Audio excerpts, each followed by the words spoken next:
اللهم صل على محمد وعلى آل محمد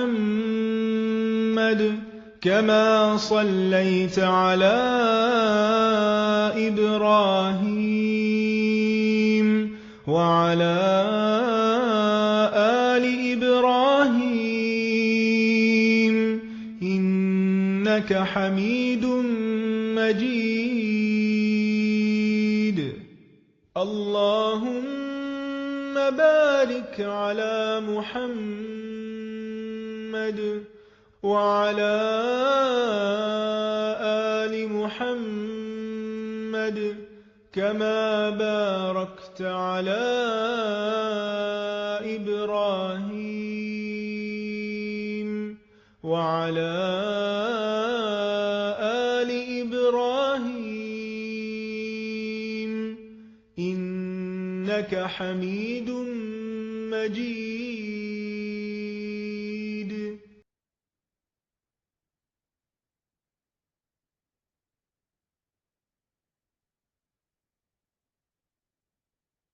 بسم الله الرحمن الرحيم. لقد من الله على المؤمنين إذ بعث فيهم رسولا من أنفسهم يتلو عليهم آياته ويزكيهم ويعلمهم الكتاب والحكمة وإن كانوا من قبل لفي ضلال مبين. اعوذ باللہ من الشیطان الرجیم. بسم اللہ الرحمن الرحیم. الحمد للہ اللہم ربنا لک الحمد بما خلقتنا ورزقتنا وہدیتنا وعلمتنا. لک الحمد بالایمان ولک الحمد بالاسلام ولک الحمد بكل نعمت انعمت بها علینا فلک الحمد علی ذلک حمدا کثیرا. وصلی اللہ علی نبینا محمد وعلى آلہ وصحبہ وسلم. رب اشرح لی صدری ویسر لی امری واحلل عقدۃ من لسانی یفقہوا قولی. اللہم انی اسألک علما نافعا ورزقا طیبا وعملا متقبلا. اللہم انی اسألک من فضلک ورحمتک فإنہ لا یملکها الا انت. آمین یا رب العالمین. السلام علیکم ورحمۃ اللہ وبرکاتہ. Etiquettes of eating and drinking میں آپ سب کو مرحباً و اہلاً. اللہ سبحانہ و تعالیٰ کی شکر گزاری کے ساتھ آج کے سیشن کا آغاز کرتے ہیں. سورۃ آل عمران آیت 164 میں اللہ سبحانہ و تعالیٰ فرماتے ہیں کہ اللہ تعالیٰ نے ایمان والوں پر احسان کیا کہ ان میں انہی میں سے ایک رسول بھیجا جو ان کو اللہ کی آیات سناتا ہے اور ان کو پاک کرتا ہے اور ان کو کتاب و حکمت کی تعلیم دیتا ہے. بے شک یہ اس سے پہلے کھلی ہوئی گمراہی میں تھے. اللہ سبحانہ و تعالیٰ نے رسول اللہ صلی اللہ علیہ وسلم کا بھیجا جانا مومنین پر احسان قرار دیا، اور رسول اللہ صلی اللہ علیہ وسلم نے آ کر لوگوں کو اللہ سبحانہ و تعالیٰ کی نشانیاں دکھائیں، اللہ کی آیات سنائیں، ان کا تزکیہ فرمایا اور ان کو کتاب و حکمت کی تعلیم دی. اور اس سے پہلے یہ سب انسانیت گمراہی میں تھے. تو اللہ سبحانہ و تعالیٰ کا یہ احسان ہے، اللہ سبحانہ و تعالیٰ کا یہ فضل ہے، اللہ سبحانہ و تعالیٰ کی یہ رحمت ہے کہ اس نے ہمیں ایک خوبصورت دین عطا فرمایا، ایک انتہائی خوبصورت انسان کے ذریعے سے، جنہوں نے ہمیں ہماری زندگی کے ہر معاملے کے حوالے سے رہنمائی عطا فرمائی ہے. اور اللہ سبحانہ و تعالیٰ کا یہ احسان کہ اس نے اپنے آخری نبی صلی اللہ علیہ وسلم کے ذریعے سے ہمیں وہ ٹائم لیس پرنسپلز، ہمیں وہ ٹائم لیس ٹیچنگ سکھائی ہیں جو انسانی تاریخ کے ہر دور میں قیامت تک کے لیے ریلیونٹ رہیں گی. اور خاص طور پر چونکہ ہمارا موضوع کھانے پینے کے حوالے سے ہے، خاص طور پر کھانے پینے کے حوالے سے اگر دیکھا جائے تو اللہ سبحانہ و تعالیٰ نے اپنے نبی کریم صلی اللہ علیہ وسلم کے ذریعے سے نہ صرف ہمیں یہ بتایا کہ ہمیں کیا کھانا ہے، بلکہ اس کے ساتھ ساتھ ہمیں وہ پرنسپلز، وہ مینرز، وہ طریقے بھی سکھائے ہیں کہ ہمیں کس طریقے سے کھانا ہے، اور کھانا کھانے کے کیا آداب اور کیا طریقہ کار اور کیا مینرزم ہونا چاہیے۔ اور انٹرسٹنگ بات یہ ہے کہ یہ وہ طریقے ہیں، یہ وہ پرنسپلز ہیں جو ہر اعتبار سے ہمارے لیے بھی بہت بینیفیشل ہیں اور دوسروں کے لیے بھی بہت بینیفیشل ہیں، اور قیامت تک کے لیے ریلیونٹ ہے یہ، اور ہمارے ہر مسئلے کا حل انہی اصولوں کو اپنانے میں ہے۔ اور سب سے زیادہ امیزنگ بات یہ ہے کہ کھانے پینے کے ان آداب کے ذریعے سے ہمیں یہ سکھایا گیا کہ جس طریقے سے ہم محض فزیکل باڈی یا فزیکل بینگز ہی نہیں ہیں، بلکہ ہمارے شخصیت یا ہمارے وجود کا ایک جو پہلو ہے وہ اس کا روحانی پہلو ہے، یعنی ہم اسپرچول بینگز بھی ہیں۔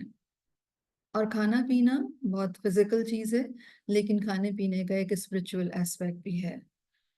اور یہ فرما کر، یہ گائیڈ کر کے کہ ہمیں کیا کھانا ہے اور کیا نہیں کھانا، ہمیں بیسیکلی کھانے کا جو پرنسپل ہے کھانے پینے کے حوالے سے، جو اس کے فزیکل ایسپیکٹ کے حوالے سے ہے، وہ ہمیں سکھایا گیا، اور کھانے پینے کے آداب کے ذریعے سے ہمیں یہ سکھایا گیا کہ کھانے پینے کا ایک اسپرچول ایسپیکٹ بھی ہے، یا ایک انٹینجبل ایسپیکٹ بھی ہے۔ اور جب ہم رسول اللہ صلی اللہ علیہ وسلم کی تعلیمات کے مطابق اپنے فوڈ کو سلیکٹ کرتے ہیں، جب ہم رسول اللہ صلی اللہ علیہ وسلم کی تعلیمات کے مطابق ہم اپنے کھانے کو کھاتے ہیں، اور کھاتے وقت جو ہمیں مینرزم اختیار کرنا چاہیے نبی کریم صلی اللہ علیہ وسلم کی ٹیچنگ کے مطابق وہ ہم اختیار کرتے ہیں، تو بیسیکلی ہم کھانے کا بھرپور فائدہ اٹھاتے ہیں۔ نہ صرف اس کے فزیکل اعتبار سے ہم اس کو فائدہ مند بنا لیتے ہیں اپنے لیے، بلکہ اس کا جو اسپرچول پہلو ہے اس کو بھی ہم اپنے لیے ایک طرح سے اس تک کے ایکسیس کر لیتے ہیں، اور وہ بھی ہمیں ملتا ہے۔ تو کھانا ایک طریقے سے ہماری ایک ہولسم ریکوائرمنٹ پوری کرتا ہے، یا وہ کھانا ہولسم ہو جاتا ہے جب ہم اس کو اس کے ادب آداب کے ساتھ کھاتے ہیں۔ And this is some thing really beautiful, کیونکہ بہت دفعہ ہم یہ دیکھتے ہیں اپنے اراؤنڈ کے بہت اچھا سب کھا رہے ہوتے ہیں، لیکن اس کے باوجود بھی کوئی نہ کوئی چیز کی کمی محسوس ہوتی ہے، یا تو صحت و تندرستی کے اعتبار سے، یا پھر برکت کے اعتبار سے، یا پھر ایک اوور آل جو کھانے کی ایک سیٹسفیکشن ہوتی ہے وہ نہیں ہوتی۔ تو بنیادی وجہ یہ ہوتی ہے کہ ہم ان ادب آداب کے ساتھ اپنے کھانوں کو نہیں کھا رہے جو کہ نبی کریم صلی اللہ علیہ وسلم نے ہمیں سکھائے ہیں۔ تو اس اورینٹیشن کے ساتھ انشاءاللہ تعالی ہم اپنی ڈسکشن کو کنٹینیو رکھیں گے۔ آپ سب جانتے ہیں کہ ہماری یہ کلاس امام بخاری کی کتاب صحیح بخاری پر بیسڈ ہے۔ ہم کھانے پینے کے ادب آداب یا کھانے پینے سے ریلیٹڈ جو معاملات ہیں نبی کریم صلی اللہ علیہ وسلم کی تعلیمات کی روشنی میں دیکھ رہے ہیں، اور اس کا مقصد یہ ہے کہ ہم رسول اللہ صلی اللہ علیہ وسلم کی ان تعلیمات کو نہ صرف جانیں بلکہ ان کو اپنی زندگیوں میں اپلائی کریں، اور ہم اپنی فیملی کے اندر یہ کلچر بنائیں کہ نبی کریم صلی اللہ علیہ وسلم نے کھانے پینے کے جو آداب ہمیں سکھائے ہیں اس کی بیس پر ہمارے گھر میں، ہماری فیملی میں کھانے پینے کا کلچر ہو، اور ہم ان تعلیمات کو اپنے بچوں تک اور آگے تک جہاں تک ہم پھیلا سکتے ہیں وہ ہم پھیلائیں، تاکہ کھانا کھانا جو کہ ہماری پہلی لائف لائن ہے وہ ہمارے لیے ایک ہولسم ایکسپیرینس، ایک بینیفیشل ایکسپیرینس بنے۔ تو یہ آبجیکٹو ہے، اور آپ سب جانتے ہیں کہ ہم نے دو جو بکس ہیں صحیح بخاری کی اس کا انتخاب کیا تھا۔ ایک تو کتاب الاطعمہ جو کہ بک آف فوڈس سے تھی، وہ ہم کمپلیٹ کر چکے ہیں، اور ہم اب کتاب الاشربہ پہ ہیں، اور یہ ہے ڈرنکس کے متعلق جو احکام ہیں یا ڈرنکس سے متعلق جو چیزیں ہیں ان کا بیان، رائٹ۔ تو ہم اپنے اس ڈسکشن کو کنٹینیو کرتے ہیں۔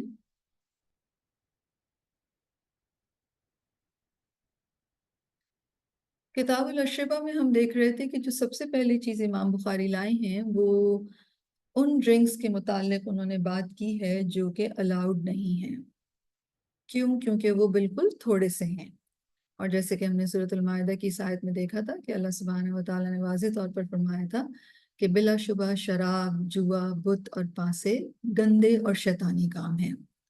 اور پھر ہم نے حدیث دیکھی تھی جس میں نبی کریم صلی اللہ علیہ وسلم کا فرمان ہم نے دیکھا تھا کہ جس نے دنیا میں شراب پی پھر اس سے توبہ نہیں کی تو آخرت میں وہ اس سے محروم رہے گا۔ اور ہم شراب سے ریلیٹڈ کچھ باتیں ڈسکس کر رہے تھے، جس میں ہم شراب میں کے حوالے سے نبی کریم صلی اللہ علیہ وسلم نے جن لوگوں کے اوپر لعنت فرمائی ہے ان کا ہم ذکر پڑھ رہے تھے۔ تو اس میں کچھ اور چیزیں بھی ہیں، جیسے کہ نبی کریم صلی اللہ علیہ وسلم نے شراب کا بزنس بھی حرام قرار دیا ہے، اور ایسے ٹیبل یا ایسے دسترخوان پر بیٹھنے کی بھی ممانعت فرمائی ہے جہاں پر شراب سرو ہو رہی ہو۔ نبی کریم صلی اللہ علیہ وسلم نے شراب پینے کی سزا یہ فرمائی ہے کہ شراب پینے والے کو لیش کیا جائے، یعنی اس کو کوڑے لگائے جائیں، اور اگر وہ پھر پئیں تو پھر کوڑے لگاؤ، پھر پئیں تو پھر کوڑے لگاؤ، اور پھر پئیں تو ان کو قتل کر دو۔ اور یہ سنن نبی داؤد کی حدیث سے ہمیں مفہوم ملتا ہے، ثم ان شربوا فاقتلوا۔ کیونکہ ایسے لوگ جو اس طرح ایڈکٹ ہو جاتے ہیں پھر ان کی زندگی دوسروں کے لیے بہت مزریبل ہو جاتی ہے۔ سیدنا انس بن مالک رضی اللہ عنہ رپورٹ کرتے ہیں کہ رسول اللہ صلی اللہ علیہ وسلم نے شراب نوشی کرنے پر کھجور کی شاخوں اور جوتوں سے مارنے کا حکم دیا۔ سیدنا ابو بکر صدیق نے شرابی کو 40 کوڑے مارے تھے۔ رسول اللہ صلی اللہ علیہ وسلم نے فرمایا کہ شراب خباثتوں کی جڑ ہے، جس نے شراب پی اللہ اس کی 40 دن کی نماز قبول نہیں فرمائے گا، پھر اگر وہ مر جائے اور مرتے وقت اس کے پیٹ میں شراب ہو تو جاہلیت کی موت مرے گا۔ اس کے علاوہ شراب جنت سے محروم کرنے والا فعل ہے۔ رسول اللہ صلی اللہ علیہ وسلم فرماتے ہیں کہ شراب کا عادی جنت میں داخل نہیں ہوگا، اور ایسے شخص کو پھر جہنم کی پیپ پلائی جائے گی۔ ابن عباس کہتے ہیں کہ رسول اللہ صلی اللہ علیہ وسلم نے فرمایا، ہر وہ چیز جو عقل پر پردہ ڈال دے وہ خمر ہے، اور ہر نشہ چیز حرام ہے۔ جس نے کوئی نشہ آور چیز استعمال کی اس کی 40 دن کی نماز قبول نہیں، اور اگر اس نے توبہ کی تو اللہ تعالیٰ اس کی توبہ قبول فرمائیں گے، اور اگر اس نے چوتھی بار پینے کا اعادہ کیا تو اللہ کا حق ہوگا کہ اسے طینۃ الخبال پلائے۔ پوچھا گیا اللہ کے رسول اس سے کیا مراد ہے؟ فرمایا جہنمیوں کی پیپ۔ اور اسی طرح اگر کسی نے کسی کم عمر کو کسی ینگ بچے کو شراب پلا دی جسے حلال حرام کی تمیز نہ تھی تو اللہ کو حق ہوگا کہ اسے جہنمیوں کی پیپ پلائے۔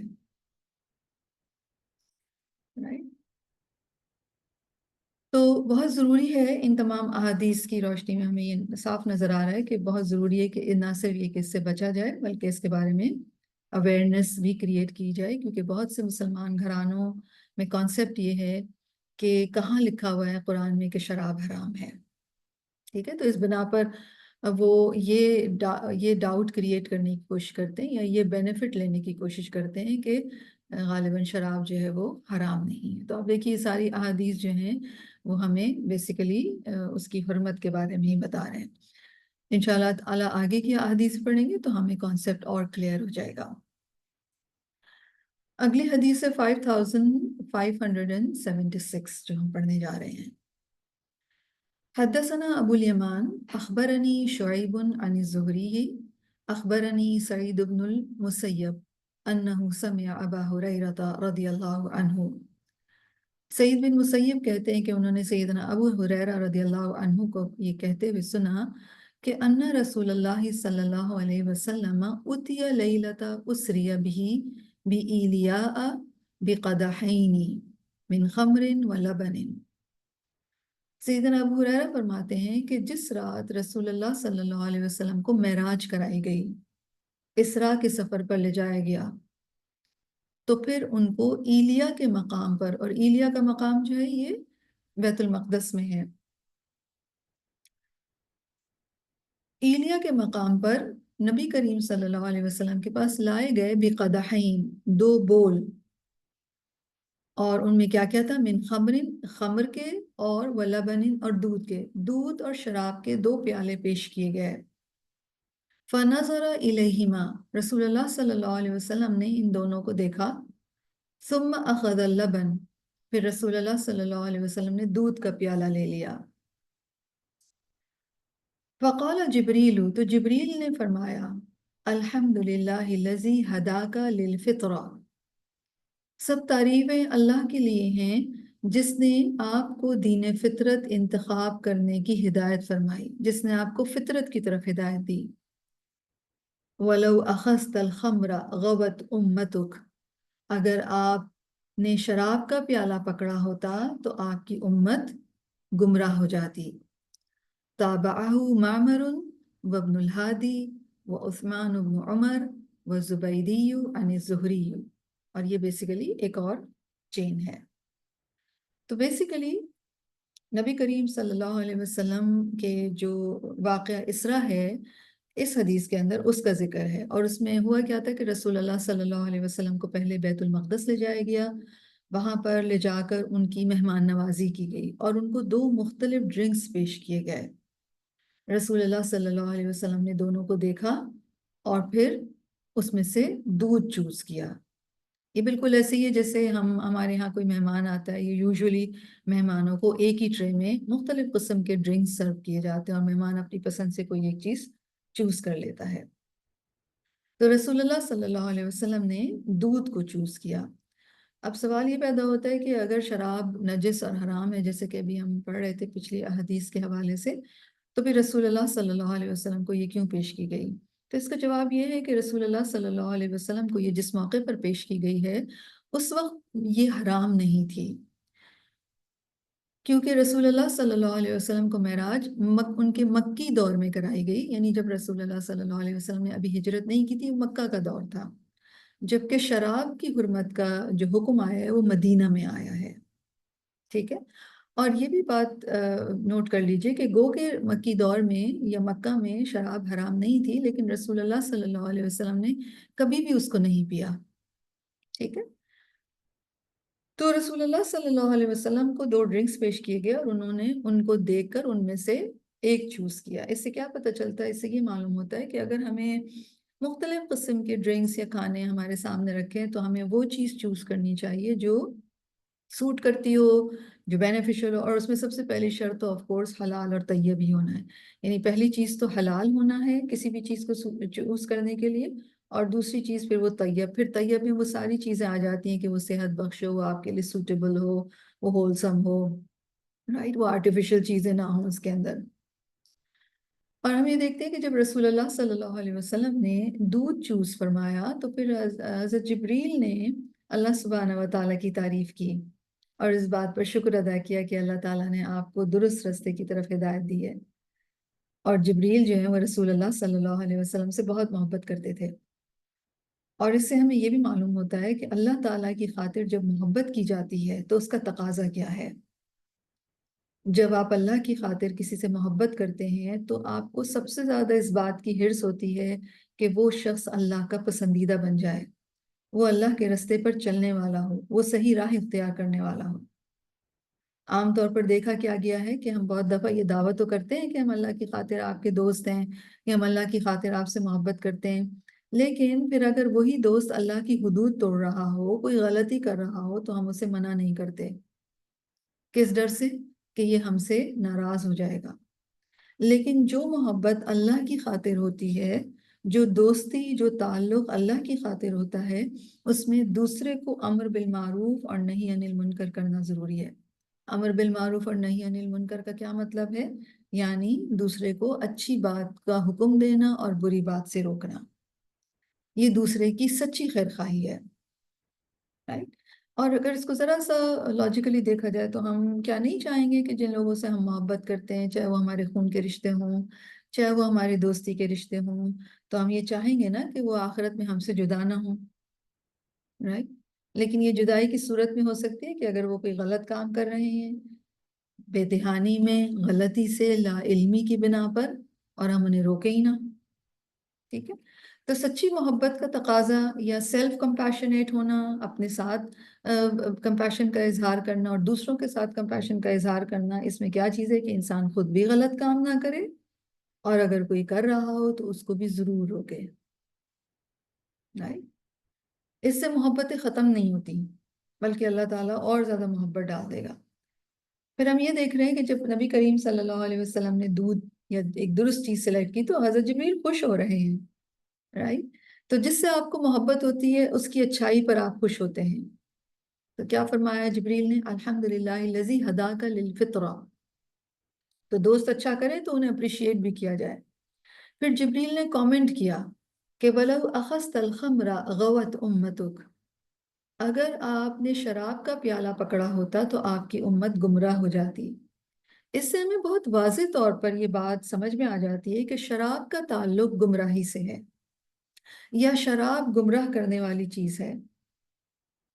ٹھیک ہے، یعنی اگر رسول اللہ صلی اللہ علیہ وسلم شراب کا پیالہ اٹھا لیتے تو ایک حجت ہو جاتی امت کے لیے، لوگ اس کو بہانہ بنا لیتے، پھر شراب پیتے، عقل کھوتے، راہ ہدایت سے بھٹکتے، صحیح اور غلط کی پہچان ہوتے.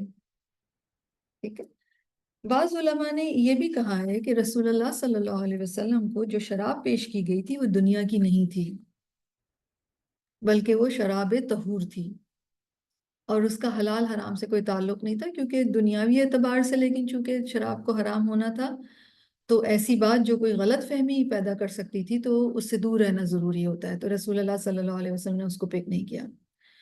اور یہ بھی ہو سکتا ہے کہ شراب کی حرمت سے پہلے ہی رسول اللہ صلی اللہ علیہ وسلم کو شراب سے نفرت ہو، جیسے کہ میں نے عرض کیا کہ رسول اللہ صلی اللہ علیہ وسلم نے مکی دور میں بھی کبھی شراب نہیں پی.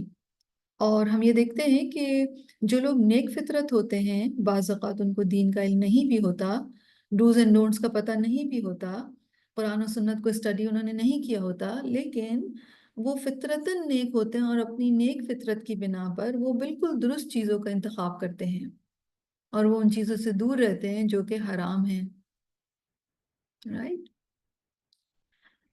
جیسے کہ رسول اللہ صلی اللہ علیہ وسلم کی اگر آپ سیرہ پڑھیں تو آپ کو معلوم ہوگا کہ رسول اللہ صلی اللہ علیہ وسلم دور جاہلیت میں نبی بننے سے پہلے بھی انہوں نے بتوں کی پرستش کبھی نہیں کی.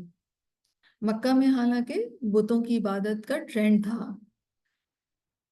اور سبھی بت پرست تھے، لیکن کچھ لوگ جو تھے وہ توحید پر تھے. رسول اللہ صلی اللہ علیہ وسلم نے کبھی بتوں کے آگے سجدہ نہیں کیا. تو اسی طرح شراب کے حوالے سے بھی، اسی طرح اور بھی جو اس سوسائٹی کے اندر عجیب و غریب قسم کی ایکٹیویٹیز تھی، نبی کریم صلی اللہ علیہ وسلم نے ان میں کبھی پارٹیسپیٹ نہیں کیا. رائٹ؟ تو جبریل کا یہ کہنا ہے کہ اگر آپ خمر کو اختیار کرتے تو آپ کی امت بھٹک جاتی. تو اس کا مطلب یہ ہے کہ جو بھی شراب جتنا زیادہ، یہ شراب کا تعلق گمراہی سے، اور جو بھی جتنا زیادہ شراب یا اس سے ریلیٹڈ چیزوں میں انوالو ہوگا اتنا ہی زیادہ اس کا گمراہی میں حصہ زیادہ ہوگا. ٹھیک ہے. اور یہ بات کہنا کہ اگر آپ یہ پی لیتے تو امت گمراہ ہو جاتی، تو رسول اللہ صلی اللہ علیہ وسلم کا پینا امت کے لیے نقصان دہ ہوتا. اس سے آپ یہ اندازہ لگائیے کہ اگر کوئی لیڈر کوئی غلط کام کرتا ہے تو اس کے فالوورز پر اس کا اثر ہوتا ہے. جیسے والدین ہیں، اگر وہ کوئی غلط کام کر رہے ہیں تو ان کا اثر ان کے بچوں پر بھی آتا ہے. والدین اگر نیک ہوں تو اس کے اثرات اس کی اگلی نسلوں پر آتے ہیں. جیسے سورۃ الکہف اگر آپ میں سے آج پڑھیے یا پڑھیں گے تو اس میں جو حضرت موسیٰ علیہ السلام اور خضر کا جو واقعہ ہے، جس میں وہ گرتی دیوار کو ریپیئر کر دیتے ہیں خضر اس بستی میں جہاں کے لوگوں نے ان کی مہمانی سے انکار کر دیا ہوتا ہے. اور جب موسیٰ علیہ السلام ان سے وجہ پوچھتے ہیں تو وہ بتاتے ہیں کانا ابوہما صالحا، کہ ان دونوں بچوں کا باپ جو تھا وہ نیک تھا. تو ہماری نیکی کے اثرات نہ صرف ہماری ذات پر مرتب ہوتے ہیں بلکہ اس کے اثرات آگے تک بھی جاتے ہیں. بالکل اسی طرح ہماری جو بدی ہے یا ہمارے جو غلط کام ہیں ان کے اثرات ہم پر بھی ہوتے ہیں اور ہمارے آگے نسلوں تک جاتے ہیں. رائٹ؟ اور ویسے بھی اگر آپ نے نوٹ کیا ہو تو ہم نے اپنی، جیسے اگر اپنے آپ کو ہم آبزرو کریں جس طرح سے ہم بڑے ہوئے اور اپنی زندگی کے اس فیز تک ہم آ گئے، اگر آپ اپنے آپ کو آبزرو کریں تو آپ نے اپنی فیملی، اپنے پیرنٹس سے بہت ساری ایسی چیزیں سیکھ لی ہوتی ہیں یا آپ وہ کر رہے ہوتے ہیں جن کا آپ کو شعور بھی نہیں ہوتا. یعنی غیر شعوری طور پر آپ اپنے پیرنٹس کی عادات، ان کا طریقہ اڈاپٹ کر لیتے ہیں اور فالو بھی کرنے لگتے ہیں. رائٹ؟ یہ ہمارے اراؤنڈ جو پریکٹسز ہو رہی ہوتی ہیں، جو طریقہ کار، جو رکھ رکھاؤ ہوتا ہے، ان کو بھی ہم ان نوئنگلی اڈاپٹ کر لیتے ہیں. ہمیں پتہ بھی نہیں چلتا کہ یہ ہم سیکھ رہے ہیں. کچھ چیزیں تو ہمیں سکھائی جاتی ہیں نا بار بار کہ دیکھو یہ کرو یہ کرو، اس طرح بیٹھو، اس طرح چلو، اس طرح کھاؤ، لیکن بہت ساری ایسی چیزیں ہوتی ہیں جو کہ سکھائی نہیں جاتی، وہ ہم خود سے ہی سیکھ لیتے ہیں۔ اور اپنی اس میچور ایج تک آتے آتے ہمیں اندازے سے، اس دن مجھے پتہ نہیں کسی بات پر احساس ہوا کہ میری امی جان بالکل اس طرح کرتی تھی، اور مجھے نہیں معلوم تھا کہ یہ میں نے ان سے سیکھ لیا ہے اور میں اب آ کر وہی اسی طریقے سے کر رہی ہوں۔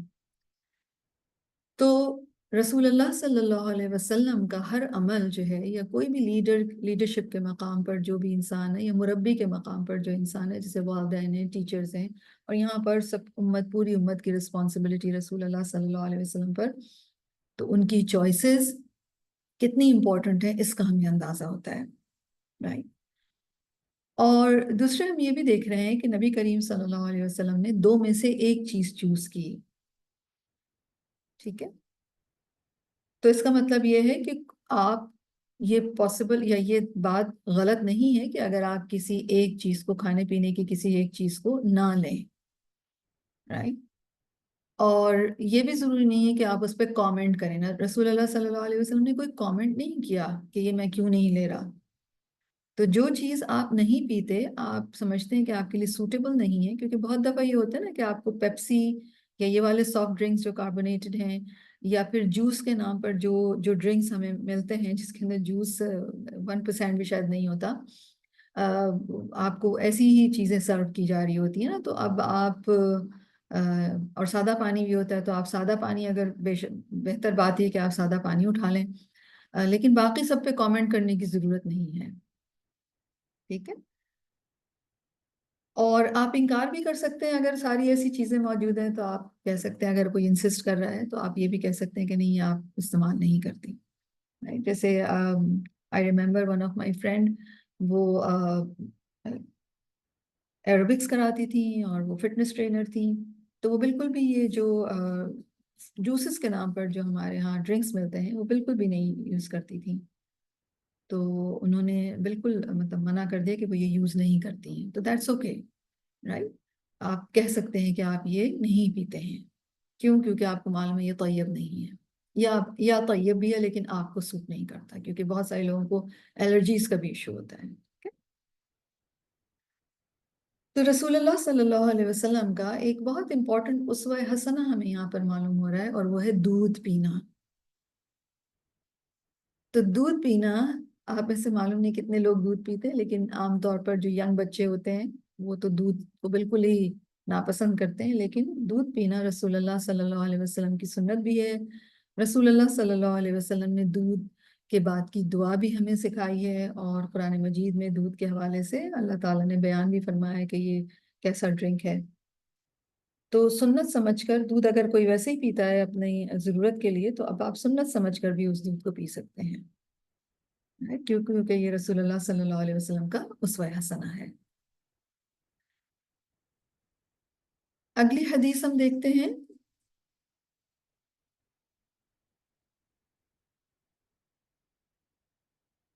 حدیث 5577، حدثنا مسلم بن ابراہیم، حدثنا ہشام، حدثنا قتادہ عن انس رضی اللہ عنہ قال۔ اس چین میں، نیریٹرز کی جو چین ہے، اس میں صحابی رسول ہیں حضرت انس رضی اللہ عنہ، قال، وہ کہتے ہیں، سمعت من رسول اللہ صلی اللہ علیہ وسلم حدیثا لا يحدثكم به غیری۔ سیدنا انس کہتے ہیں کہ میں نے رسول اللہ صلی اللہ علیہ وسلم سے ایک حدیث سنی، تمہیں وہ میرے علاوہ کوئی دوسرا بیان نہیں کرے گا۔ اور انہوں نے ایسا کیوں کہا کہ یہ حدیث میرے سوا کوئی تمہیں بیان نہیں کرے گا؟ یہ اس وقت کی بات ہے جب حضرت انس بصرہ میں بطور مبلغ متعین تھے، اور اس وقت باقی صحابہ کرام جو ہے وہ فوت ہو چکے تھے۔ آپ کو معلوم ہوگا کہ سیدنا انس رضی اللہ عنہ کو رسول اللہ صلی اللہ علیہ وسلم نے عمر میں اور اولاد میں برکت کی دعا دی تھی، اور حضرت انس رضی اللہ عنہ کی عمر جو تھی صحابہ کرام میں وہ سب سے زیادہ لمبی تھی، رائٹ۔ تو آف کورس اس وقت تک کے زیادہ تر صحابہ کرام جو تھے وہ اللہ کے ہاں جا چکے تھے، اور اس لیے وہ کہہ رہے ہیں کہ یہ حدیث میرے علاوہ تمہیں اور کوئی بیان نہیں کرے گا. تو ایک ایسی حدیث سنا رہے ہیں. پھر کہتے ہیں قالا، وہ کہتے ہیں کہ یعنی رسول اللہ صلی اللہ علیہ وسلم نے فرمایا من اشراط الساعتی، قیامت کی نشانیوں میں سے ہے کیا، ان یظہر الجہل، جہالت عام ہوگی، ویقل العلم، اور علم کم ہو جائے گا، ویظہر الزنا، اور زنا کاری بڑھ جائے گی، وتشرب الخمر، اور شراب نوشی کا دور دورہ ہوگا، شراب پی جائے گی، ویقل الرجال، اور مرد کم ہوں گے، وتکثر النساء، اور خواتین زیادہ ہوں گی. کتنا یہ ہوگا ریشو، حتی یکون ل50 رأتن قیمہن رجل واحد، یہاں تک کہ 50 خواتین کی نگرانی کرنے والا یا ان کا قوام جو ہے وہ ایک مرد ہوگا، صرف ایک مرد. ٹھیک ہے. تو اس حدیث میں بیسیکلی قیامت کی نشانیاں نبی کریم صلی اللہ علیہ وسلم بیان فرما رہے ہیں. اور امام بخاری اس حدیث کو کیوں لائے ہیں اس ٹائٹل کے اندر؟ کیونکہ آپ کو معلوم ہے کہ ہم شراب کی حرمت کے حوالے سے بات کریں تو اس حدیث کے اندر بیسیکلی شراب نوشی جو کہ شراب حرام ہے اس کی کثرت ہو جائے گی. ٹھیک ہے. تو قیامت کی نشانیوں میں سے ایک نشانی یہ ہے کہ شراب نوشی زیادہ ہو جائے گی.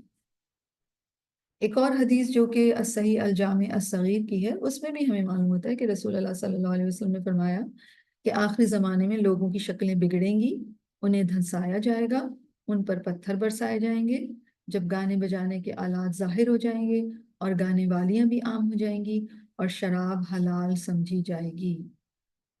اور سلسلہ صحیحہ کی ایک حدیث ہے جس میں رسول اللہ صلی اللہ علیہ وسلم کا ہمیں فرمان ملتا ہے کہ قیامت سے پہلے سود، زنا اور شراب عام ہو جائے گا. ٹھیک ہے.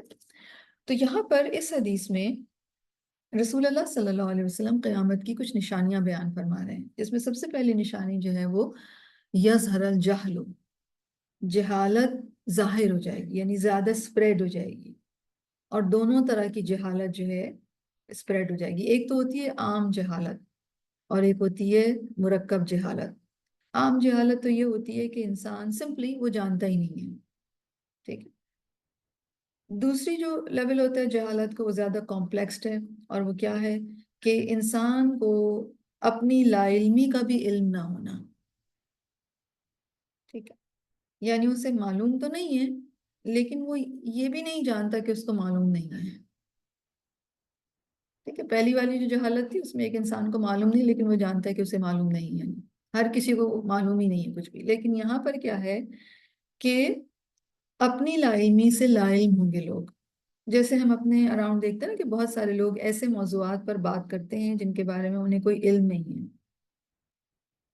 ہے. ہر کوئی جو ہے وہ ہر موضوع کے اوپر بات کر رہا ہے، کسی کے پاس اس کے کوئی ایکسپرٹیز نہیں ہے یا کسی کے پاس کوئی اس کی نالج نہیں. وہ ذرا سی کوئی بات معلوم ہوئی اس کے متعلق کوئی ان کو ان ڈیپتھ نالج نہیں ہوئی اور انہوں نے باتیں کرنا شروع کر دی. اور اگر آپ نوٹ کریں تو یہ لوگ زیادہ تر بیسیکلی شبہات کریٹ کر رہے ہوتے ہیں. تو قیامت کے قریب یہ حال ہوگا کہ لوگوں کو خاص طور پر دین کا صحیح علم نہیں ہوگا لیکن وہ دین پر اس طرح بات کر رہے ہوں گے جیسے وہ جانتے ہوں. اور اس طرح جب کوئی بات کرتا ہے کہ اسے معلوم بھی نہ ہو اور اسے یہ بھی علم نہ ہو کہ مجھے معلوم نہیں ہے اور وہ بات کر رہا ہو، تو پھر ایسے لوگ کنفیوژن بہت پھیلاتے ہیں. آپ نے دیکھا ہوگا نا آپ کے اراؤنڈ، ہمارے اراؤنڈ کتنے سارے لوگ ہیں جنہوں نے جو قرآن اور حدیث کا نام لے کر ایسی بات کرتے ہیں جو قرآن اور حدیث میں نہیں ہوتی. ٹھیک ہے. کچھ سال پہلے کی بات ہے، جب ابھی سوشل میڈیا کا دور نہیں آیا تھا، میں نے ٹی وی کے اوپر ایک ڈسکشن دیکھا تھا، خواتین کا ڈسکشن تھا، اور اس کے پینل جو تھا وہ یونیورسٹی کی ٹیچرز تھیں، پروفیسرز تھیں، اور گفتگو جو تھی وہ خواتین کے حوالے سے تھی، مرد حضرات کی دوسری شادی کے حوالے سے. تو مجھے یہ بات نہیں بھولتی، ان میں ایک وہ جو خاتون تھیں جو غالباً کسی یونیورسٹی کی پروفیسر تھیں، تو وہ کہنے لگی کہ قرآن میں لکھا ہوا ہے کہ شوہر کے لیے لکھا ہوا ہے کہ وہ اپنی پہلی بیوی سے اجازت لے کر دوسری شادی کرے. اب یہ بات قرآن مجید میں کہیں نہیں لکھی ہوئی ہے، لیکن یہ بات انہوں نے کی. اور اس طرح یہ تو ایک مثال ہے ہمارے اراؤنڈ. دیکھیں نا بہت دفعہ کوئی ویڈیو کلپ، کوئی آڈیو کلپ آتا ہے جس میں لوگ بات کر رہے ہوتے ہیں اور ہم حیران ہوتے ہیں کہ اچھا یہ ہے، یہ صحیح ہے، غلط ہے، اور پھر ہم کسی کو بھیجتے ہیں کہ ذرا پلیز یہ ویریفائی کر دیں. تو یہ ایک اور مشکل ہے. دوسرا انسان جو ہے وہ اس کو سنے یا دیکھے، پھر وہ ریسرچ کرے کہ یہ بات ٹھیک ہے یا نہیں ہے. تو کسی بھی بات کی کنفرمیشن یا ایویڈنس کی ذمہ داری اسی انسان پر ہے جو بات کر رہا ہے. ٹھیک ہے نا؟ تو لوگوں کی بغیر علم کے کی گئی باتوں کو چھاننے پھٹکنے میں ٹائم برباد کرنا ہے ایک طرح سے. تو نہ انسان اپنا ٹائم برباد کرے نہ دوسرے کا کرے. تو درست رویہ کیا ہے، درست طریقہ کار کیا ہے کہ آپ آتھینٹک نالج حاصل کریں، آپ خود آتھینٹک نالج حاصل کریں. جیسے کہ ہماری اس کلاس کا آبجیکٹو بھی یہی ہے. میں آپ کو یہ سارے آداب جو ہیں وہ ایک one after the other bullets form میں بھی پڑھا سکتی تھی، بغیر حدیث کو سامنے رکھے ہوئے. ایک سمپل جیسے کہ ہوتی ہے کلاس، ایک ڈسکشن ہوتا ہے، لیکن حدیث کی کتاب کو آپ کے سامنے رکھ کر احادیث پڑھانے کا مقصد یہ ہے کہ یہ آتھینٹک نالج جو نبی کریم صلی اللہ علیہ وسلم کے ذریعے سے ہم تک پہنچی ہے، ہم وہ ڈائریکٹ اس سورس سے حاصل کریں جہاں پر وہ کمپائل ہوئی ہوئی ہے، اور اس طرح علم الیقین تک پہنچیں. ٹھیک ہے؟ تاکہ اگر کوئی اپنی جہالت کی بنا پر، کیونکہ اب تو دور قیامت کے قریب جو جو آتا جائے گا اتنی ہی زیادہ جہالت اور کنفیوژن اور لیک آف کلیئرٹی بڑھتی چلی جائے گی، اور بجائے اس کے کہ ہم ویڈیوز پہ ویڈیوز دیکھ کر اور آڈیوز پہ آڈیوز سن سن کر اور پھر ہم حیران ہوتے رہیں، کیونکہ بہت دفعہ وہ ایک پرٹیکولر پارٹ جو ہے وہ پورے لیکچر کا پک کیا ہوا ہوتا ہے اور اس میں بات جو ہے وہ آگے پیچھے کی بات مسنگ ہوتی ہے. تو جب اس طرح بھی کوئی چیز اٹھائی جاتی ہے تو وہ بھی کنفیوژن کا باعث بن جاتی ہے. تو بجائے اس کے کہ ہم اپنے علم کا سورس ان سوشل میڈیاز کی چھوٹی چھوٹی کلپس کو بنائیں، ہم اپنے علم کا سورس یا جو جہاں سے ہم علم لے رہے ہیں وہ اسی سورس سے لیں جہاں پر نبی کریم صلی اللہ علیہ وسلم کے بارے میں لکھا گیا ہے کہ یہ ایک بات نبی کریم صلی اللہ علیہ وسلم نے فرمائی، اور یہ نیریٹرز اس کو بیان کر رہے ہیں. جیسے کہ ہمارے سامنے ابھی یہ صحیح بخاری کی کتاب کا پیج موجود ہے. اور پھر حدیث کو پڑھیں، ہم نبی کریم صلی اللہ علیہ وسلم کے الفاظ کو دیکھیں، ان کے معنی دیکھیں، اور اپنے علم الیقین کو ہم پختہ کرتے چلے جائیں کہ ہاں میں نے خود پڑھی ہے یہ بات کہ نبی کریم صلی اللہ علیہ وسلم نے یہ فرمایا ہے. تو چاہے پھر ساری دنیا مل کر بھی کچھ کنفیوژن کریٹ کرنے کی کوشش کرے گی، ہم وہاں سے نہیں ہٹیں گے جو چیز ہم نے پڑھی ہے، دیکھی اور سیکھ لی ہے. ٹھیک ہے؟ تو صحیح بخاری کے اوپر یہ کلاس بیس کرنے کا آبجیکٹو یہی ہے تاکہ لوگوں کے اندر اس بات کی اویئرنیس ڈیولپ کی جائے کہ آپ علم کو اس کے اوریجنل سورس سے حاصل کریں، تاکہ اگر کوئی جہالت کی بنا پر شبہات پیدا بھی کر رہا ہے تو آپ جانتے ہیں کہ حدیث میں کیا بات لکھی ہوئی ہے، اور آپ ریفر بیک کر سکتے ہیں، آپ کھول سکتے ہیں حدیث کی کتاب کو، کیونکہ ٹائٹل ہے کہ بک، آپ کو بک کا نام بھی معلوم ہے، آپ کو ٹائٹل کا نام، آپ کو حدیث کا نمبر آپ کے سامنے آ رہا ہے، رائٹ؟ تو آپ سرچ کر سکتے ہیں کہ کون سی بات جو ہے وہ حدیث میں موجود نہیں، کیونکہ اکثر لوگ کہتے ہیں بخاری کی حدیث ہے وہاں لکھا ہوا ہے، رائٹ؟ تو جہالت جو ہے وہ عام ہو جائے گی، ظاہر ہو جائے گی، نظر آ رہی ہوگی، اتنی زیادہ ہوگی. یہ قیامت کی نشانی میں سے پہلی. دوسری جو نشانی نبی کریم صلی اللہ علیہ وسلم نے بیان فرمائی وہ ہے وَيَقِلَّ الْعِلْمُ. آف کورس جب جہالت عام ہو جائے گی تو علم کم ہو جائے گا. کچھ دوسری احادیث سے ہمیں علم کے کم ہونے کی وجوہات معلوم ہوتی ہیں، جس میں یہ بیان کیا گیا ہے کہ علماء فوت ہو جائیں گے یا علماء اٹھا لیے جائیں گے، اور جو گمراہ لوگ ہیں وہ باقی رہ جائیں گے. وہی سربراہ بنیں گے، وہی لیڈرز بنیں گے، بغیر علم کے وہ فتوے دیں گے، خود بھی گمراہ ہوں گے اور دوسروں کو بھی گمراہ کریں گے. تو دیکھیے اس کے لیے بہت ضروری ہے کہ ہم علم حاصل کریں. اور یاد رکھیے علم کا سورس نہ گوگل ہے، نہ یوٹیوب ہے، نہ ٹک ٹاک ہے. علم کا سورس قرآن ہے اور سنت ہے، قرآن ہے اور حدیث کی کتابیں ہیں، رائٹ؟ علم کے متعلق جو ہے نبی کریم صلی اللہ علیہ وسلم نے جو قیامت کی نشانیاں بتائی ہیں اس میں علم سے ریلیٹڈ چیزیں رسول اللہ صلی اللہ علیہ وسلم نے بیان فرمائی. مثلا بخاری میں ایک حدیث آتی ہے لا تقوم الساعة حتى يقبض العلم. قیامت اس وقت تک نہیں آئے گی جب تک کہ علم اٹھ نہ جائے گا، دین کا علم خاص طور پر اٹھا لیا جائے گا. مستد احمد کی ایک رپورٹ ہمیں ملتی ہے جس میں زیاد بن لبید رپورٹ کرتے ہیں کہ ایک مرتبہ رسول اللہ صلی اللہ علیہ وسلم نے کسی چیز کا تذکرہ فرمایا اور کسی چیز کا تذکرہ فرما کر یہ فرمایا کہ یہ علم ضائع ہونے کے وقت ہوگا۔ زیاد بن لبید کہتے ہیں کہ ہم نے عرض کیا یا رسول اللہ، ہم خود بھی قرآن پڑھتے ہیں، اپنے بچوں کو پڑھاتے ہیں، پھر وہ اپنے بچوں کو پڑھائیں گے اور یہ سلسلہ قیامت تک جاری رہے گا، تو علم کیسے ضائع ہو جائے گا؟ تو رسول اللہ صلی اللہ علیہ وسلم نے فرمایا، اے ابن ام لبید، تمہاری ماں تمہیں گم کرے، میں تو تمہیں مدینہ کے سمجھدار آدمیوں میں سے سمجھتا ہوں۔ کیا یہ یہود و نصارہ تورات اور انجیل نہیں پڑھتے؟ دراصل یہ لوگ اس میں موجود تعلیمات سے فائدہ نہیں اٹھاتے۔ اور تعلیمات سے فائدہ اٹھانے کا کیا مطلب ہے؟ کہ آپ نہ صرف علم سیکھیں بلکہ آپ اس پر عمل کریں اور آپ اس کو آگے بھی سپریڈ کریں، اور آپ یہ جو ایکٹیویٹی ہے سیکھنے کی یہ کنٹینیو رکھیں۔ ایک دفعہ کوئی بھی قرآن پڑھ کر یا کوئی بھی حدیث ایک دفعہ پڑھ کر آپ یہ نہیں سمجھیے ہم میں سے کوئی بھی کہ کوئی ہم عالم بن گئے، اسکالر ہو گئے، رائٹ؟ کیونکہ بہت سارے لوگ جب قرآن پڑھتے ہیں کسی ڈسپلن میں، پھر وہ اپنے نمبرز کو ہی گنواتے رہتے کہ ہم آئے تو 99% آئے تھے۔ یاد رکھیے، علم کا تعلق اس بات پر نہیں ہے کہ نمبرز کتنے آئے، اسی طرح وہ چیز بھی علم نہیں ہے جس پر MCQs بن سکتے ہیں۔ ٹھیک ہے؟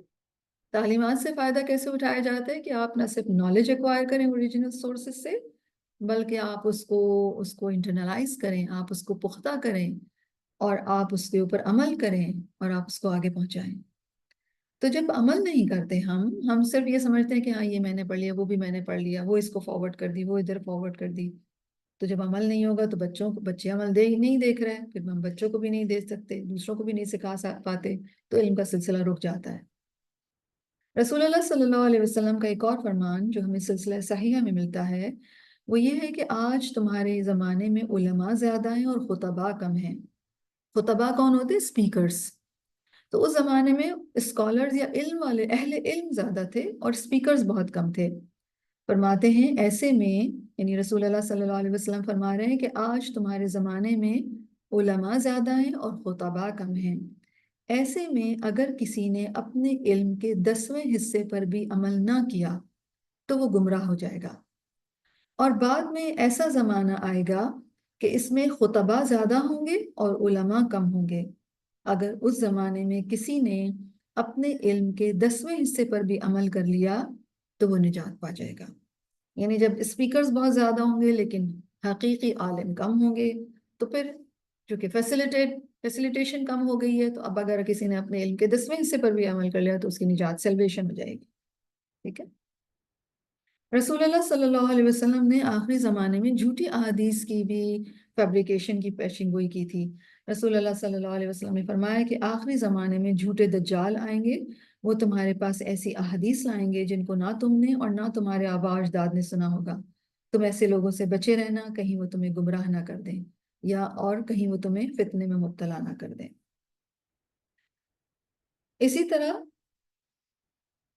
رسول اللہ صلی اللہ علیہ وسلم نے قیامت کی علامات میں سے یہ بھی فرمایا ہے کہ حقیر اور ذلیل لوگوں کے پاس علم تلاش کیا جائے گا، یعنی علماء یا اوریجنل سورسز کے پاس جانے کے بجائے ایسی سورسز سے علم حاصل کیا جائے گا جو کہ علم کے ایکچولی سورسز نہیں ہیں۔ جیسے کہ میں بھی کہہ رہی تھی کہ آج کے دور میں علم کا سورس کیا بن گیا ہے؟ گوگل اور سوشل میڈیا۔ جو کسی نے ٹک ٹاک شیئر کر دیا، ہم کہتے ہیں دیکھا کیا زبردست بات ہے، نہ ہم نے اس کی تحقیق کی، نہ جاننے کی کوشش کی، ہم نے یہ نہیں جانا کہ یہ حدیث کی کون سی کتاب میں لکھا ہوا ہے جو یہ کہہ رہے ہیں، رائٹ؟ ہم نے کسی اسکالر تک کے پہنچنے کی کوشش نہیں کی یا کسی آتھینٹک اسکالر کو ہم نے جوائن نہیں کیا، اور ہم نے اپنے علم کا سورس جو ہے وہ انہی چھوٹی چھوٹی ویڈیو یا گوگل یا اس کو بنا رکھا ہے۔ تو یہ کیا ہے؟ حقیر سورس کے پاس جانا علم حاصل کرنے کے لیے، آتھینٹک سورس کو چھوڑ کر۔ تیسری جو علامت یا سائن نبی کریم صلی اللہ علیہ وسلم نے اس حدیث میں بیان کی ہے قیامت کی، وہ ہے وَيَظْهَرَ الزِّنَا، اور زنا ظاہر ہو جائے گا، یعنی بدکاری سر عام ہو جائے گی۔ اور ویسٹرن کنٹریز میں تو ایسے سینز ہمیں اراؤنڈ ملتے ہیں کہ آپ ہوٹل، ریسٹورانٹس، اسٹریٹس وغیرہ، پبلک پلیسز وغیرہ، لیکن اب افسوس کی بات یہ ہے کہ مسلمان ممالک میں بھی اس قسم کی چیزیں جو ہیں وہ کافی ان کی جو ہے آپ کو سریعام بھی نظر آ جاتا ہے۔ عبداللہ بن ابن عمر کہتے ہیں کہ رسول اللہ صلی اللہ علیہ وسلم نے فرمایا قیامت اس وقت تک قائم نہیں ہوگی جب تک ایسے لوگ نہیں ہوں گے کہ لوگ گدھوں کی طرح راستوں میں زنا کریں گے۔ عبداللہ بن ابن عمر کہتے ہیں کہ میں نے کہا کیا ایسا بھی ہوگا؟ رسول اللہ صلی اللہ علیہ وسلم نے فرمایا ہاں ایسا ضرور ہوگا۔ تو زنا یا اللیگل جو ریلیشن شپ ہے اس کے عام ہونے کے اسباب کیا ہو سکتے ہیں؟ اس کے عام ہونے کے اسباب بیسیکلی اللہ سبحانہ و تعالیٰ کی قائم کردہ حدود سے باہر نکل جانا، خواتین کا بھی ان حدود کو کراس کر جانا اور مرد حضرات کا بھی ان حدود کو کراس کر جانا۔ اور اس میں بہت سارے فیکٹرز شامل ہیں جو کہ زنا کو یا کسی بھی لڑکے یا لڑکی یا مرد اور عورت کے درمیان جو تعلق ہے جس کو اللہ سبحانہ و تعالیٰ نے الاؤ نہیں کیا ہے اس کے قائم ہونے میں بہت سارے فیکٹرز ہیں۔ ایک تو انٹریکشن جو ہے مرد اور خواتین کا جو کہ اللہ سبحانہ و تعالیٰ نے اس کا ایک پروٹوکول بتایا ہے، اس پروٹوکول کے بغیر انٹریکٹ کرنا مرد حضرات سے یا خواتین اور مرد کا انٹریکٹ کرنا، اور یہ چیز جو ہے وہ صرف ہم کہتے ہیں universities, colleges, schools, work places, کوئی بھی جو جگہ جہاں پر مرد اور خواتین اکٹھے ہو کر کام کرتے ہیں وہاں پر یہ چیزیں نظر آتی ہیں۔ اور اس میں یقیناً چونکہ ہم خواتین ہیں تو اس لیے ہم اس فیکٹر کا ضرور ذکر کریں گے جو کہ ہمارے سے ریلیٹڈ ہے۔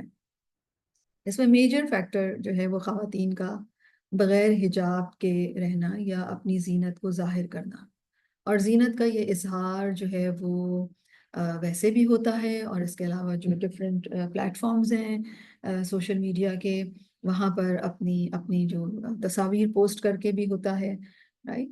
تو اس میں جو ہے یقیناً خواتین کا لباس اور جس طریقے سے وہ بے حجاب وہ اپنی چیزیں یا اپنی زینت کا اظہار کرتی ہیں اس میں بہت زیادہ رول ادا کرتا ہے یہ والا فیکٹر۔ اور زنا کی اگر سر عام ہو جائے یا اس کی کثرت ہو جائے یا وہ ظاہر ہونے لگے یعنی نظر آنے لگے تو پھر اس سے اور ایشوز بھی بہت سارے پیدا ہوتے ہیں، جس میں الیجٹمیٹ جو بچے ہیں ان کی پیدائش اور پھر ان کو ختم کر دینا، رائٹ؟ اسی طرح بہت ساری ڈیزیز ہم سب جانتے ہیں کہ اس سے کون کون سی ڈیزیز جو ہیں وہ ہو جاتی ہیں۔ تو رسول اللہ صلی اللہ علیہ وسلم نے اس کی پیشن گوئی بھی کی ہے، اور قرآن مجید میں قرآن و سنت دونوں میں ہی اس کو کنٹرول کرنے کے طریقے بھی بتائے گئے ہیں۔ لیکن افسوس یہ ہے کہ مسلمان ممالک میں، مسلمانوں کے خاندانوں میں، معاشروں میں ان پرنسپلز کو، ان رولز کو فالو نہیں کیا جاتا، تو نتیجہ کیا ہو رہا ہے کہ ہم یہ چیزیں سب دیکھ رہے ہیں۔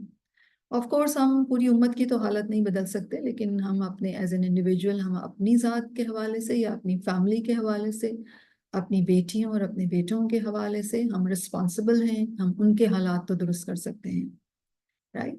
کہ ہم یہ تو کر سکتے ہیں کہ ہم اپنے دوپٹے کو اور ہم اپنے اسکارف کو درست طریقے سے لیں، یا جو حجاب ہے یا جو جلباب ہے اس کے حوالے سے بھی دیکھیے نا کیا کانسیپٹ ہو گیا ہے۔ حجاب یا جلباب جو ہے وہ آپ کی زینت کو منیمائز یا چھپانے کے لیے تھا، لیکن حجاب اور جلباب زینت کو بڑھانے کا ذریعہ بنا لیا گیا ہے، یعنی it should be pretty. Concept یہ ہے کہ وہ پریٹی کلر ہو، وہ پریٹی سا ہو تو پھر ہم اس کو پہنیں گے۔ اور اس سے آپ اندازہ لگائیے کہ اللہ سبحانہ و تعالیٰ نے جو چیز ہمیں جس طرح بتائی تھی ہم اس کے بالکل اپوزٹ جا کر اس کو استعمال کر رہے ہیں۔ اور ایک اور چیز جو آبزرو کی گئی ہے وہ یہ کہ عام طور پر خواتین جو قرآن مجید پڑھ رہی ہوتی ہیں یا پڑھ لیتی ہیں یا دین کے علم کے ساتھ کنیکٹڈ ہوتی ہیں، وہ خود تو جلباب اور حجاب لیتی ہیں، لیکن ان کی بیٹیوں کے پاس دوپٹے بھی نہیں ہوتے، رائٹ؟ اور اگر کسی بچی کے پاس، کسی خاتون کے پاس اگر اس کے ڈریس میں اس کا پارٹ دوپٹہ نہیں ہے تو اس نے اللہ سبحانہ و تعالیٰ کے ایک میجر حکم جو کہ اللہ تعالیٰ نے واضح طور پر فرمایا ہے، سورۃ النور میں حکم دیا گیا ہے کہ اپنی اوڑھنیوں کو اپنے سینوں پر ڈال لو۔ تو مائیں کیوں نہیں کامیاب ہوئی اپنی بیٹیوں کو انسپائر کرنے میں، یا یہ کہ ماؤں نے اس بارے میں سوچا ہی نہیں، رائٹ؟ تو رسول اللہ صلی اللہ علیہ وسلم کی یہ پیشن گوئی ہمیں بتاتی ہے کہ بہت ساری چیزیں ہیں جو کہ زنا تک جاتی ہیں، اور پھر وہ سب کی سب بیسیکلی اس کو اسپریڈ کرنے میں وہ سارے کے سارے فیکٹرز جو ہیں وہ حصہ لیتے ہیں، اور پھر قیامت کے نزدیک جو ہے وہ پھر اس درجے کی آ جائے گی کہ وہ سر عام ہوگی۔ اگلی جو نشانی نبی کریم صلی اللہ علیہ وسلم نے بیان فرمائی وہ تشرب الخمر، اور شراب نوشی کثرت سے ہو جائے گی، اور شراب بہت پی جائے گی، آسانی سے اویلیبل ہوگی۔ اور آخری بات کیا فرمائی، وَيَقِلَّ الرِّجَالِ، مرد کم ہو جائیں گے، وَتَكْثُرَ النِّسَاء، خواتین زیادہ ہو جائیں گی۔ ایک تو یہ بھی اس کا ریزن دیا گیا کہ لڑکوں کی پیدائش لڑکیوں کی پیدائش زیادہ ہوگی لڑکوں کی پیدائش کی نسبت، ایک یہ کہا گیا۔ ایک اور یہ بھی ریزن دیا گیا کہ مرد حضرات زیادہ تر جنگوں میں مارے جائیں گے، اور رسول اللہ صلی اللہ علیہ وسلم کا ایک ہمیں فرمان بھی ملتا ہے کہ وقت بڑی تیزی سے گزرے گا، عمل کم ہوتے جائیں گے، دلوں میں بخیلی سما جائے گی، اور حرج بہت زیادہ ہوگا۔ لوگوں نے پوچھا حرج کیا ہوتا ہے؟ فرمایا خون ریزی اور قتل و غارت۔ تو خون ریزی اور قتل و غارت جب ہوتا ہے تو عام طور پر مرد جو ہیں وہ مارے جاتے ہیں۔ تو کتنے کم ہو جائیں گے مرد اور کتنی زیادہ ہو جائیں گی عورتیں، کہ ہر مرد کے زیر کفالت 50 عورتیں ہوں گی۔ اب یہ 50 کا لفظ جو ہے وہ لٹرل سینس میں بھی استعمال ہو سکتا ہے اور کثرت کے لیے بھی ہو سکتا ہے، یعنی کہ نبی کریم صلی اللہ علیہ وسلم کا اشارہ یہ تھا کہ یعنی عورتیں کثیر ہوں گی، کہ ایون ایک مرد 50 یعنی کثیر عورتوں کے اوپر ایک مرد جو ہے وہ قوام ہوگا۔ تو اس حدیث میں بیسیکلی جو ریلیونس ہے ہمارے ٹاپک کی وہ یہ کہ قیامت کے نزدیک شراب نوشی کی کثرت یا شراب کا پیا جانا وہ ایک سائن ہے قیامت کا۔ اگلی جو حدیث ہے 5578، حدثنا احمد بن صالح حدثنا ابن وهب قال اخبرني يونس عن ابن شهاب قال سمعت ابا سلمة بن عبد الرحمن وابن المسيب يقولان قال ابو هريرة رضی اللہ عنہ۔ اس چین میں صحابی رسول ہیں سیدنا ابو ہریرہ رضی اللہ عنہ، اور سیدنا ابو ہریرہ فرماتے ہیں کہ ان نبی صلی اللہ علیہ وسلم قال، بے شک نبی کریم صلی اللہ علیہ وسلم نے فرمایا، لا یزنی الزانی حین یزنی وہو مؤمن، جب کوئی شخص زنا کرتا ہے تو عین زنا کرتے وقت وہ مومن نہیں ہوتا، ولا یشرب الخمر حین یشربها وہو مؤمن، جب کوئی شراب پیتا ہے تو عین شراب نوشی کرتے وقت وہ مومن نہیں ہوتا، ولا یسرق السارق حین یسرق وہو مؤمن، جب چور چوری کرتا ہے تو چوری کرتے وقت وہ مومن نہیں رہتا۔ قال ابن شہاب واخبرني عبد الملك بن ابي بكر بن عبد الرحمن بن الحارث بن هشام قال ابن شهاب واخبرني عبد الملك بن ابي بكر بن عبد الرحمن بن الحارث بن هشام ان ابا بکر کان یحدثہ عن ابی ہریرہ۔ ایک اور جو چین ہے، یہ یہاں پر ایک اور روایت، ایک اور چین امام بخاری رپورٹ کر رہے ہیں، اور اس میں بھی حضرت ابو ہریرہ ہی رپورٹ کر رہے ہیں۔ ثم یقول، وہ کہتے تھے، کان ابو بکر یلحق معہن، کہ حضرت ابو ہریرہ سے جو یہ رپورٹ کی گئی حدیث، اس میں ابو بکر جو تھے وہ پچھلی باتوں کے ساتھ ایک بات اور ملاتے تھے، اور وہ کیا تھی، وَلَا يَنْتَهِبُ، اور نہیں کوئی لوٹتا، نہبتاً کوئی ویلیویبل چیز، نہبتاً لوٹنا، ذات شرفن کوئی ویلیویبل چیز، یعنی کوئی ڈاکہ مارنے والا یا کوئی لوٹنے والا کوئی ویلیویبل چیز جب لوٹتا ہے، ذات شرفن کہتے ہیں وہ چیز جس کی طرف نگاہ اٹھتی ہے، یرفع الناس الیہ ابصارہم فیہا، اس کی طرف لوگوں کی نگاہ ہوتی ہے، یعنی اتنی کوئی ویلیوبل چیز ہوتی ہے کہ لوگ اس کی طرف ضرور دیکھتے ہیں۔ جب کوئی ایسی چیز لوٹتا ہے، حین ینتہبھا وہو مؤمن، جب وہ لوٹ رہا ہوتا ہے اس کو تو تب بھی وہ مومن نہیں ہوتا۔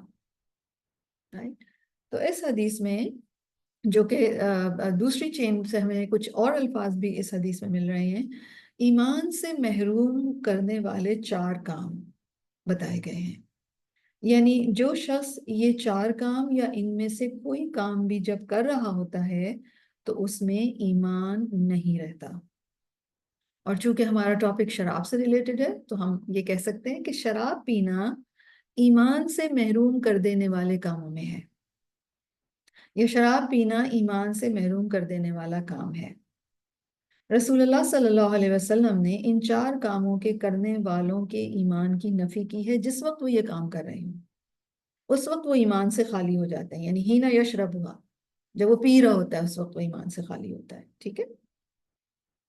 تو ایمان اور زنا، ایمان اور شراب، ایمان اور چوری، ایمان اور ڈاکہ، یہ 2 چیزیں ہیں، 2 چیزیں اکٹھی نہیں ہوتی، ایمان کے ساتھ یہ چیزیں اکٹھی نہیں ہوتی، ٹھیک ہے؟ اور یاد رکھیے چوری ایک دوسری چیز ہے، ڈاکہ ایک دوسری چیز ہے۔ چوری جو ہوتی ہے وہ چوری چھپے ہی ہوتی ہے، چھپ کے، بٹ ڈاکہ جو ہوتا ہے وہ کھلے عام ہوتا ہے، دونوں ہی انتہائی گھٹیا کام ہیں، رائٹ؟ لیکن اس حدیث میں ہمیں چوری اور ڈاکے کا فرق پتہ چل رہا ہے۔ چوری کے لیے یسرق السارق، اور ڈاکے کے لیے ینتہب نہبتن ذات شرفن، کہ کوئی بہت ہی ویلیوبل چیز کو لوٹنا، ٹھیک ہے؟ بعض اسکالرز کے خیال میں وہ کامل ایمان سے محروم ہو جاتا ہے اگر وہ اپنے لیے اس کو حلال سمجھ لیتا ہے۔ ہاں، اگر کوئی توبہ کر لے تو پھر ایمان واپس لوٹ آتا ہے، ٹھیک ہے؟ اکرمہ کہتے ہیں کہ میں نے ابن عباس رضی اللہ عنہ سے پوچھا کہ اس سے ایمان کیسے نکال لیا جاتا ہے، یعنی جب چور چوری کر رہا ہے تو اس سے ایمان کیسے نکال لیا جاتا ہے، یا جب شرابی شراب پی رہا ہے تو اس سے ایمان کیسے نکال لیا جاتا ہے؟ تو ابن عباس نے کہا اس طرح، پھر انہوں نے اپنے ایک ہاتھ کی انگلیاں دوسرے ہاتھ میں ڈالی اور پھر انہیں نکال لیا، ٹھیک ہے؟ اور پھر فرمایا کہ اگر وہ توبہ کرے تو ایمان واپس لوٹ آتا ہے، پھر انہوں نے اپنے ایک ہاتھ کی انگلیاں دوسرے ہاتھ میں ڈال لی، ٹھیک ہے؟ تو معلوم یہ ہو رہا ہے کہ شراب سے ایمان میں خلل آ جاتا ہے، ایمان رخصت ہو جاتا ہے، ایمان میں کمی آ جاتی ہے، ایمان فالٹی ہو جاتا ہے، اور اگر انسان توبہ کیے بغیر مر جائے تو یہ بہت بڑی محرومی کے ساتھ انسان دنیا سے جائے گا، رائٹ؟ اب آگے جو ہے وہ چونکہ نیکسٹ ٹائٹل ہے اور اس میں ایکسپلینیشن ہے، پھر آج اس کو ہم یہیں تک رکھتے ہیں، رائٹ؟ ان شاء اللہ تعالیٰ ہم اس کو نیکسٹ ویک کنٹینیو کریں گے۔ اگر آپ میں سے کوئی کچھ کہنا چاہتا ہے آج کی احادیث کے حوالے سے، اگر کوئی بات آپ کو سمجھ میں آئی ہے یا آپ کوئی بات کہنا چاہتے ہیں تو وی ہیو 1 منٹ۔ جی ارم۔ السلام علیکم ورحمۃ اللہ وبرکاتہ استادہ۔ وعلیکم I had a question actually in my mind. آپ نے ماشاء اللہ ذکر کیا about انس رضی اللہ عنہ کے بارے میں نا، کہ ان کو نبی کریم صلی اللہ علیہ وسلم نے دعا دی تھی for لمبی عمر کی اور for I think ان کی prosperity for his children. تو وہ مجھے حدیث نمبر if کسی وقت اگر آپ وہ مجھے نا I wanted that because میں کچھ پڑھ رہی تھی and I just felt I think دعا کیجئے کی جو بک ہے اس میں آپ کو مل جائے گی وہ حدیث۔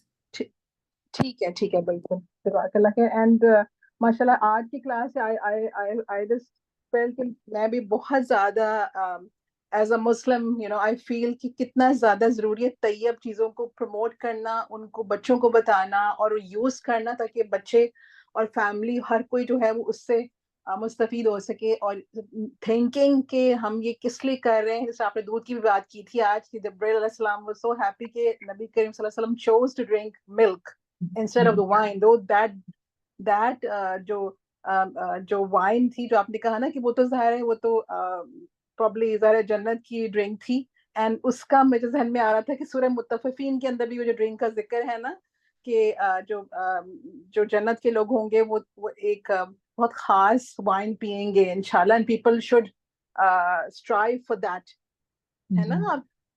سورہ مطففین also talks about that. So of course دودھ of course it's tayyib, it comes in the tayyib اس میں کیٹیگری میں، اور how much we can opt for the things which are tayyib. So inshallah that I think should bring a change in our lives کہ ہم صرف طیب کو سوچیں، اور because there are many drinks which have died. آج کل تو بہت ایسی so called drinks are available are served also، اس میں food colors بھی ڈالے ہوتے ہیں، and of course in the end what اللہ تعالیٰ wants from us کہ جو طیب چیزیں ہیں وہ ہم استعمال کریں، وہ کنزیوم کریں، تاکہ اس کے بینیفٹس بھی ہیں of course۔ جی بالکل، جزاک اللہ۔ بہت جزاک اللہ۔ 2 چیزیں میں صرف، ایک تو یہ کوشچن ہے انشاءاللہ میں اس کا جواب دوں گی، لیکن ارم آپ نے، اور سب کے لیے ہی ہے انفیکٹ یہ، آپ نے کہا سیدنا انس رضی اللہ عنہ، انس رضی اللہ عنہ، رائٹ؟ اس بارے میں آپ کو بہت، چونکہ آپ حدیث پڑھ رہے ہیں تو اس بارے میں ہم سب کو بہت پرٹیکولر ہونا چاہیے کہ جب ہم صحابی کا نام لے رہے ہیں اور ان کے ساتھ یہ رضی اللہ عنہ لگا رہے ہیں، یا صحابیہ کا نام لے رہے ہیں تو ان کے ساتھ رضی اللہ عنہا، رائٹ. ہا جو ہے it's a pronoun for female, and ہو جو ہے it's a pronoun for males. So جب بھی ہم میل صحابہ کرام کا نام لیں گے تو ان کے ساتھ رضی اللہ عنہ. جی جی جی جب انشاءاللہ. ہم صحابیہ کا نام لیں گے تو رضی اللہ عنہا، رائٹ. بیکاز وہ ہم بے دہانی میں یا اس چیز کو ہم اہمیت نہیں دیتے، لیکن علم کی دنیا میں جو ہے وہ بے علمی کی بات جو ہے وہ بہت ہی بودرسم ہوتی ہے، اور اس سے اندازہ ہی ہو جاتا ہے کہ علم کے لیول کا، کہ جی جو آپ بات کر رہے ہیں اس کے بارے میں یو آر ناٹ کانشیس، یا پھر یہ کہ you have lack of knowledge about that. تو کسی کو بھی اگر اس بارے میں یہ علم نہیں ہے کہ جب بھی ہم صحابی کا نام لے رہے ہیں، انس رضی اللہ عنہ، ابو بکر رضی اللہ عنہ، رائٹ، اور سیدہ عائشہ رضی اللہ عنہا، ام جی سلمہ رضی اللہ عنہا. تو فیمیل اور میل پروناؤن کا بہت خیال رکھیے. فرا نے پوچھا ہے کہ یہ جو ایمان سے محروم 4 ایکٹس ہیں وہ کون کون سے ہیں، یہ حدیث کے اندر جو آئے ہیں. ایک تو یہ ہے جیسے نبی کریم صلی اللہ علیہ وسلم فرما رہے ہیں کہ زنا، ٹھیک ہے. دوسرا ہے شراب پینا، تیسرا ہے چوری کرنا، اور چوتھا ہے ڈاکہ ڈالنا. یعنی کوئی بھی انسان جب ان کاموں میں سے کوئی کام بھی کر رہا ہوتا ہے تو اس کرنے کے دوران جب وہ کر رہا ہے وہ کام، تو اس کا ایمان چلا جاتا ہے، اس وقت وہ مومن نہیں رہتا. ٹھیک ہے، کیونکہ ایمان اور زنا جمع نہیں ہوتے، ایمان اور شراب جمع نہیں ہو سکتے، ایمان اور چوری جمع نہیں ہو سکتے، ایمان اور ڈاکہ جمع نہیں ہو سکتا. تو پھر وہ چلا جاتا ہے، ایمان نکال لیا جاتا ہے. جیسے سیدنا ابن عباس کی حوالے سے اکرمہ نے جب پوچھا، ٹھیک ہے، توبہ کر لیتا ہے کوئی تو واپس آ جاتا ہے. تو بیسیکلی ایمان سے محرومی ہو جاتی ہے ان چاروں کاموں میں سے کوئی کام بھی کرتے ہوئے. ٹھیک ہے، اور ایمان سے محرومی ایکچولی پھر تو کچھ رہا ہی نہیں نا انسان کے پاس، انلیس یہ کہ وہ توبہ نہ کریں، رائٹ. اللہ سبحانہ و تعالی ہم سب کو عمل کی توفیق عطا فرمائے، اور رسول اللہ صلی اللہ علیہ وسلم کی جو ٹیچنگز ہیں، اللہ سبحانہ و تعالیٰ نے جو دین ہمیں بھیجا ہے قرآن کے ذریعے سے اور سنت کے ذریعے سے، جو چیزیں ہمیں سکھائی ہیں، اللہ سبحانہ و تعالیٰ ہمیں ان سب پر ان کو سیکھنے والا اور ان سب پر عمل کرنے والا بنائے. ربنا تقبل منا انك انت السميع العليم وتب علينا انك انت التواب الرحيم. سبحانك اللهم وبحمدك اشهد ان لا اله الا انت استغفرك واتوب اليك. ربنا اغفر لي ولوالدي وللمؤمنين يوم يقوم الحساب. یا رب العالمین ہمیں بخش دیجئے اور ہمارے والدین کو بخش دیجئے، انک انت الغفور الرحیم. آمین یا رب العالمین. سبحانک اللہم و بحمدک اشہد ان لا الہ الا انت استغفرک و اتوب الیک. آمین. السلام علیکم ورحمۃ اللہ وبرکاتہ.